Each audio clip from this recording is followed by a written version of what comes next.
Jürgen, there's obviously a lot of focus on this supposed clash between Virgil and Romelu, and I know what you're going to say. There's more to the game than just that. But is there anything different about Chelsea and how they set up that's radically changed, you think, with the introduction of Lukaku and how you approach the game? Yeah. Of course, I like whoever played up front. So maybe the closest was obviously when Giroud played up front, but not still then very different. But it's closer than when Werner played up front for Chelsea. Of course, Romelu is a fixed point. So he is. Yes, you can find him maybe on the wings in moments, but it's not that he will be there the majority of the time. He really wants to keep the centre halves in the centre, have these challenges, want to have body contact, all these kind of things, and then you have these wild running and really skilled boys around him. Mason, Mount, probably Harvard. I'm not sure. They have obviously a lot of other options who will start then. Then you have the wing backs, which they most of the time, if not always, use. If it's then Reece, James, and Chilwell or Alonso on the left side, two very, very, very good midfielders. So is it Kanté and Jorginho or Kovacic and Jorginho or whoever?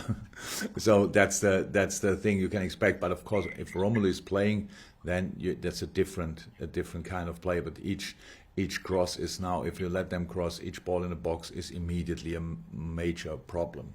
Probably that's how it was with Giroud again as well.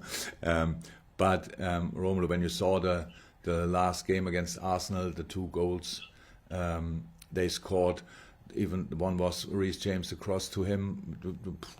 You could see how Arsenal tried to defend it, how he got rid of the centre half, and then came in the box for a pretty easy goal. The other goal which Reece scored was then because the formation of Arsenal was really central, so he was completely free on the right inside the 18-yard box already. I'd say it's really not that easy because they are impressive in this kind of things. So it's how always in football, if you don't want to have the problems there, you should avoid the passes to that area. That's what we obviously will try. But if the ball is there, you have to defend it anyway. I mean, just to say, statements of the obvious, but it's not. It's too simplistic to see it's Virgil's job, it's the team's job, as you say, to stop the supply line, stop the crosses, stop the whole package, as you say, having its effect. Look what Thomas Tuchel did there is really good, and so means that the way they build up, the way they play, that it's a clear structure, but very flexible. So they have obviously the width most of the time with the wing backs, and or cover the width with the wing backs, if that's the right saying. Have then in the half spaces, like if you want this double 10, double 6, very flexible players. And now a proper target player up front. If I think last year very often people spoke about that Chelsea played really well, but didn't finish the situations often enough off, and that was obviously the idea behind the signing of Romelu. And so smart business. But in the end, the good thing about football is there is no football you cannot defend at all. It's more tricky, it's more difficult. It's against us not so easy to defend, to be honest, but it's unfortunately possible as well. And so these are the different aspects. And of course, it's not, you can make whichever headline you want to write about Romelu and Virgil.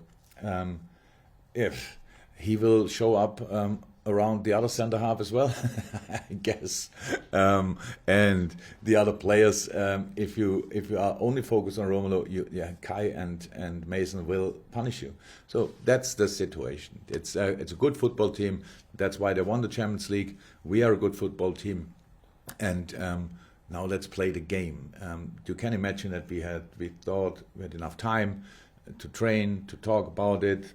Obviously. Today is another meeting with the boys. We will show them exactly what we did already yesterday, actually in training, and the day before, what we want to do to cause them problems, because we should not ignore that fact that it's possible as well. Okay, final 2 questions. Paul Joyce, and we finish with Andy Hunter. Paul from the Times. Yeah, sorry, Jürgen. When you get a visit from Arsene Wenger, do you take time to maybe pick his brains on things. Did you get any advice from him this week that you maybe use for your career going forward? I mean, do you take that opportunity, given what he's done in the game, to ask him questions? How did your meeting go with him? Good, very good. He is knew a bit before, but a very nice guy, very nice, impressive person. But he was here actually to as a FIFA representative. Yeah. So and we had time together, but it was more that he showed me the things the FIFA wants to do structure-wise in the future, and wanted to know my opinion. There was no real time then on top of that I didn't wrote any questions down to ask him. It's just I never did that, to be honest. Not only with him, not because I'm a big believer, and you always have to find your own way to deal with the specific problems over a day. We had a good laugh as well about similar problems he had to the problems I have now. He is not overly disappointed about not having these problems anymore. And no, it was just a nice talk. But then he said he wanted to know my opinion about the FIFA plans. Okay. And Andy, to finish from The Guardian. Hi Jürgen.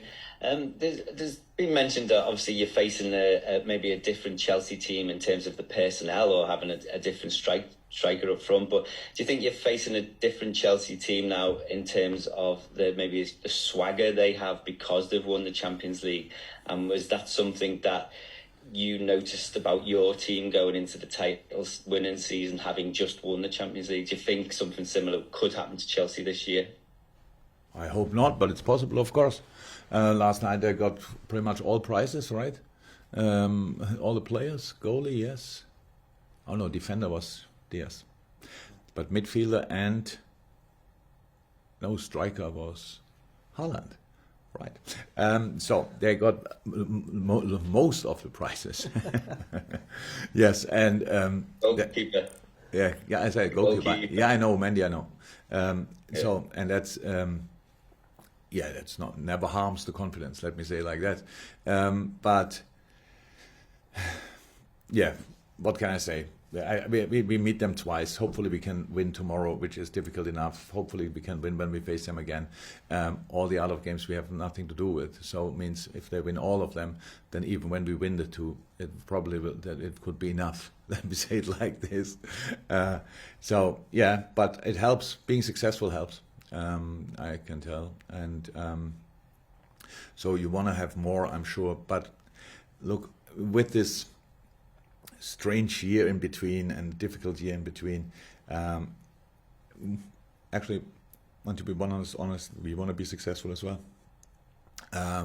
We are quite ambitious. Is it possible for us? I don't know. Nobody knows. We will give it a proper try, and we know that this league, not only since this transfer window, which is not even finished yet, is the strongest league in the world, and I think nobody doubts that. And being ambitious in this league means you have to be ready to get some knocks, to get some punches here and there. You just have to get up again and go again.